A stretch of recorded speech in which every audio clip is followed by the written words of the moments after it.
नमस्कार दोस्तों, आप सभी का स्वागत है हिंदी ज्ञान भंडार में। आज हम आपके लिए लेके आए हैं जीवन परिचय सीरीज का दूसरा वीडियो, जिसमें हम मीराबाई का जीवन परिचय को पढ़ेंगे, जो कि हिंदी की सभी परीक्षाओं के लिए अति महत्वपूर्ण है। तो इस वीडियो को बिना स्किप किए अंत तक पूरा देखिएगा। वीडियो पसंद आने पे वीडियो को लाइक और शेयर जरूर कीजिएगा, क्योंकि आपका एक एक लाइक हमें मोटिवेट करता है इस प्रकार की वीडियो बनाने के लिए। तो चलिए बिना किसी देरी के शुरू करते हैं।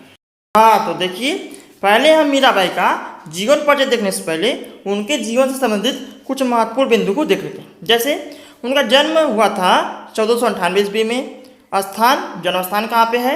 चौकड़ी, मेवाड़, राजस्थान में है। उनके पिता का नाम था रत्न सिंह। उनकी शादी हुई थी राजा भोज से, ठीक है। तो उनके पति का नाम क्या हो गया? भोजराज। और उनकी मृत्यु हुई थी सन 1546 ईस्वी में। और उन्होंने जितनी भी रचना की ना, वो सारी रचना अपनी ब्रज भाषा में की है। तो चलिए अब उनके जीवन परिचय को पूरा डिटेल में पढ़ लेते हैं। देखिए, जीवन परिचय। जोधपुर के संस्थापक राव जोधा जी की पौत्री, जोधपुर नरेश राजा रत्न सिंह की पुत्री और भगवान श्री कृष्ण के प्रेम में दीवानी मीराबाई का जन्म राजस्थान के चौकड़ी नामक ग्राम में सन 1498 ईस्वी में हुआ था।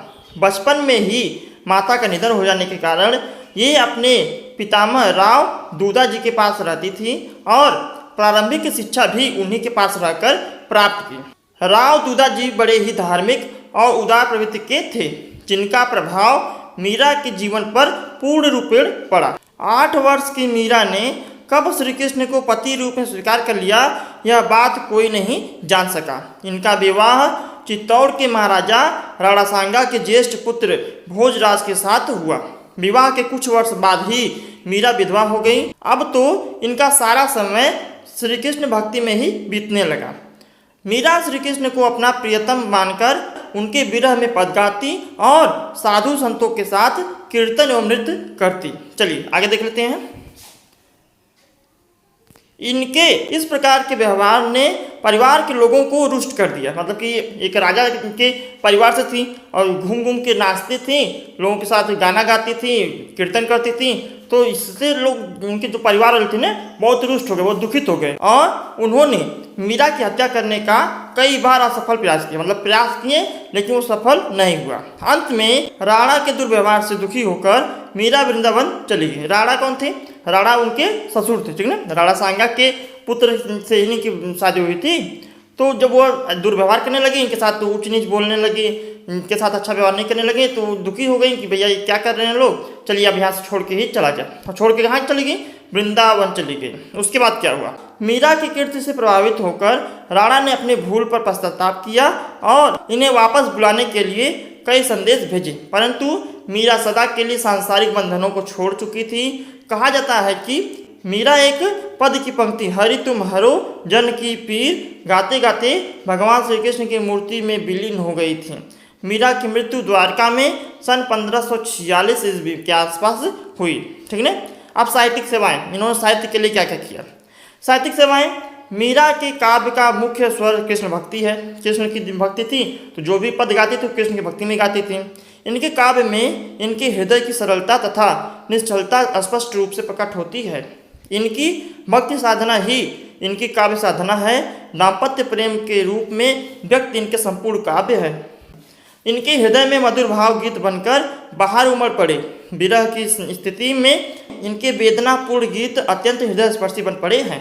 इनका प्रत्येक पद सच्चे प्रेम की पीर से परिपूर्ण है। भाव विभोर होकर गाए गए तथा प्रेम एवं भक्ति में ओतप्रोत इनके गीत आज भी तन्मय होकर गाए जाते हैं। श्री कृष्ण के प्रति प्रेम भाव की व्यंजना ही इनकी कविता का उद्देश्य रहा है। अब रचनाएं। मीरा की रचनाओं में इनके हृदय की विह्वलता देखने को मिलती है। इनके नाम से 7-8 रचनाओं का उल्लेख मिलता है। कौन कौन से मिलता है? पहला है नरसिंह जी का मायरा, राग गोविंद, गीत गोविंद, राग सोरठ के पद, मीराबाई की मलार, गरबा गीत, राग बिहाग का फुटकर पद। इनकी प्रसिद्धि का आधार मीरा पदावली एक महत्वपूर्ण कीर्ति है, ठीक है ना। देखिए ये बहुत महत्वपूर्ण रचना है। आप इसको नोट डाउन भी कर सकते हैं, ठीक है ना। देखिए इसको नोट डाउन कर लीजिए। और ये परीक्षाओं में पूछता भी है कि उनकी कितनी रचनाएं थीं, और या रचना का नाम देके पूछ देगा ये किसकी रचना है, ठीक है ना। तो जो भी कवि का हम जीवन परिचय बनाते हैं या लेखक का जीवन परिचय बताते हैं, उनके जीवन परिचय में सबसे महत्वपूर्ण जो होता है ना, वो रचना वाला भाग ही होता है। क्योंकि अक्सर परीक्षाओं में रचना ज़्यादा पूछता है। चलिए अब भाषा शैली देख लेते हैं। भाषा शैली, मीरा ने ब्रज भाषा को अपनाकर अपने गीतों की रचना की है। इनके द्वारा प्रयुक्त इस भाषा पर राजस्थानी, गुजराती एवं पंजाबी भाषा की स्पष्ट छाप परिलक्षित होती है। इनकी काव्य भाषा अत्यंत मधुर, सरस और प्रभावपूर्ण है। इनके सभी पद गेय हैं, मतलब कि इन्होंने जितने भी पद की रचना की है सभी गेय पद है। इन्होंने गीत काव्य की भावपूर्ण शैली अथवा मुक्तक शैली को अपनाया है। इनकी शैली में हृदय की तन्मयता, लयात्मकता एवं संगीतात्मकता स्पष्ट रूप से दिखने को मिलती है। तो देखा आपने, इतनी आसानी से हमने मीराबाई का जीवन परिचय पढ़ लिया। तो हमें उम्मीद है कि आपको वीडियो पसंद आया होगा। यदि वीडियो पसंद आया तो वीडियो को लाइक करें और अपने मित्रों से इसे शेयर भी करें। क्यों?